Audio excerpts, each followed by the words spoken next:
What's going on, y'all? I'm Torrey Smith, wide receiver for the San Francisco 49ers. I'm about to draw my life out for you. Life for me started in dramatic fashion. My mother, Monica, had me as a young teenager in high school. I ended up being the first of many. I'm the oldest of 7. I was raised in Colonial Beach, Virginia, small little country town with a little over 3,000 people. Growing up, things weren't always easy for us. I used to help take care of my brothers and sisters while my mother was at work. My mother gave me the nickname the Microwave King because I could cook any meal in there, whether it be eggs, a sandwich, I don't know, probably even a steak if you thought about it. I could do anything. Being the oldest of 7 in a tough environment where my mother happened to be in a very abusive relationship, I had to overcome a lot. It's a lot of things that happened, but I often forget that she was a kid having kids. Even though our family went through a lot, my mother always was on me about my grades. I always made the honor roll, and I was always very attentive in class. I remember one time she took me off the basketball team because I had a C on my midterm. On my midterm, not even my report card. Are you kidding me? I was a starting point guard, and just like that, I was off the team. Education was everything to me because I knew it was my way out. Even though we didn't win as many games as I would have liked, my high school football experience was awesome.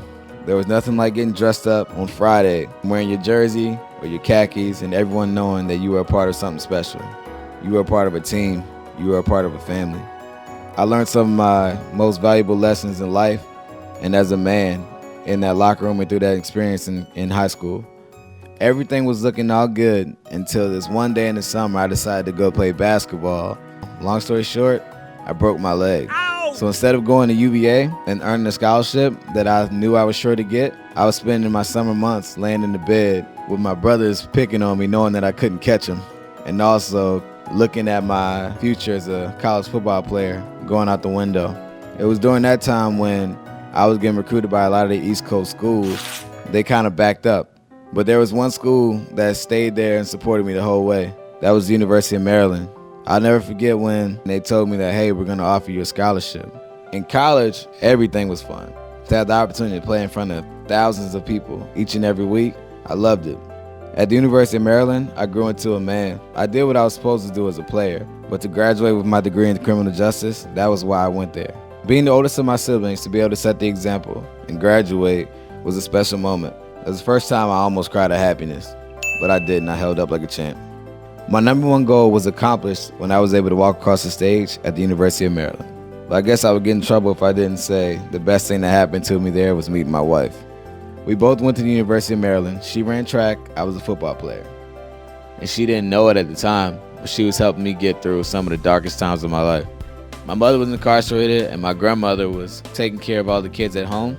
And she came in just as a friend during a time where I needed someone to talk to, needed someone to listen to me, and she continues to be that way today. Being drafted from the University of Maryland was an honor and a privilege. I couldn't believe that I had the opportunity to leave a year early with my degree in hand and be one of the first receivers picked in the NFL draft. I'll never forget arriving to minicamp. I walked out to the practice field and I'm looking around and I see Joe Flacco running around throwing the ball. Ed Reed coming up to me saying, hey, welcome to the team. And also Ray Lewis. These were now my teammates. That's crazy. My career didn't start off the way I wanted to. I didn't start right away and I wasn't playing well in camp. I was forgetting the plays, I was making mistakes, and it was rough. But I never lost confidence in myself. I remember my 3rd game of the season, we were playing the St. Louis Rams, and Lee Evans, one of my good friends, was just hurt, so I had to start. In the first quarter, on our first play, I was able to score on a long touchdown.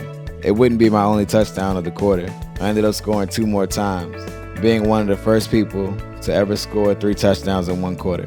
When I was in Baltimore my 2nd year, we won the Super Bowl. I'll never forget looking around, watching the confetti fall, realizing that I was a part of something special. I was a part of a winning team. I played 4 years in Baltimore. While I had a great time, all good things must come to an end. It's been a huge adjustment going from the East Coast to the West Coast, but it's been one of the best things that's happened for me and my family.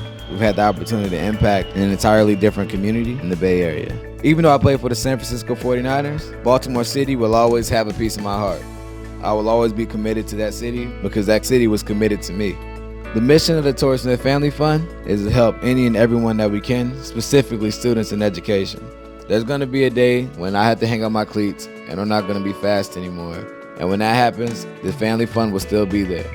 When fans see my cleats, I want them to understand that these cleats mean a lot to me. It's not just about the education factor that we obviously preach is important. It's the fact that I have them on my feet to let them know that I feel like I'm carrying them. It's a commitment that's bigger than football. Because football isn't for everybody, but an education is. Through my life experiences and our nonprofit, I always like to tell others, you can't control where you come from or your family situation, but you can control your future by making smart decisions and furthering your education. That's something that I live by, and I wouldn't be here, and you wouldn't be looking at me draw my life if I didn't follow these truths.